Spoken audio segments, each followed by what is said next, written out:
El dilluns 9 de juny es va celebrar el ple municipal corresponent al mes corrent. El ple, que va comptar amb la presència d'una desena de persones de públic, va ser dens i va tractar diferents temes de la vila. Els aspectes més rellevants van girar entorn a l'economia, urbanisme i una moció presentada per la Crida referent a la millora dels serveis per a la gent gran. El ple va començar amb la intervenció del regidor d'Hisenda, Alejandro Costa, que va explicar la proposta de modificació dels pressupostos d'enguany, així com l'adaptació de les ordenances fiscals per adaptar-se a la normativa vigent.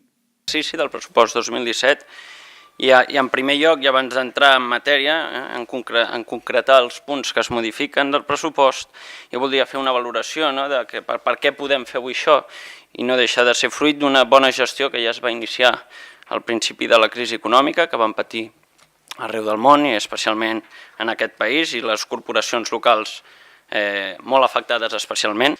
I això, el fruit de tot això és poder avui, d'aquesta bona gestió, poder aplicar sense fer calaix de cap tipus, poder aplicar els diners que té l'Ajuntament, no aquells que demanen els bancs, aquells que demanen prestats, sinó els que tenim i que han pagat els ciutadans, els posem a disposició d'ells mateixos per intentar millorar aquest poble. La modificació dels pressupostos va aprovar-se amb els vots a favor de l'equip de govern, el PDeCAT, el PSC i Esquerra Republicana i del Partit Popular i l'abstenció de la Crida. Pel que fa a la modificació de les ordenances fiscals es va aprovar per unanimitat. Posteriorment va aprovar-se una modificació en l'apartat d'urbanisme per a permetre a diferents finques qualificades l'ús de l'hostaleria. Està marcat que les naus haurien de tenir uns 500 metres quan fent aquesta modificació que ja es va fer i ha estat aprovada per la Generalitat per la primera vegada es pugui fer naus més grans segons les necessitats.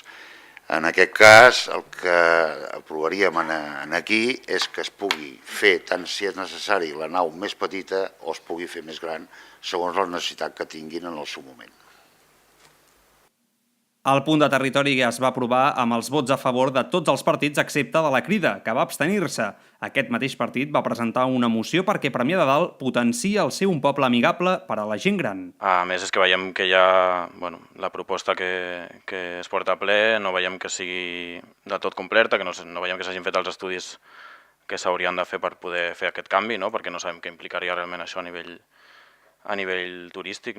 Totes les forces del municipi van decidir adherir-se a la moció, amb la qual cosa va prosperar per unanimitat.